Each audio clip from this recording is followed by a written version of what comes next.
بسم اللہ الرحمن الرحیم۔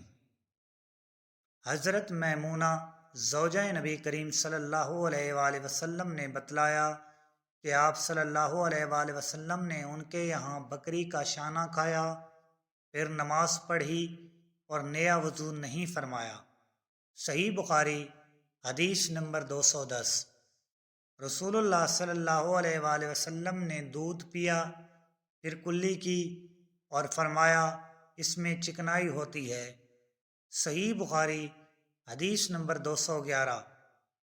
رسول کریم صلی اللہ علیہ وآلہ وسلم نے فرمایا کہ جب نماز پڑھتے وقت تم میں سے کسی کو اونگ آ جائے تو چاہیے کہ وہ سو رہے یہاں تک کہ نیند کا اثر اس سے ختم ہو جائے، اس لیے کہ جب تم میں سے کوئی شخص نماز پڑھنے لگے اور وہ اونگ رہا ہو تو وہ کچھ نہیں جانے گا کہ وہ خدا سے مغفرت طلب کر رہا ہے یا اپنے نفس کو بد دعا دے رہا ہے۔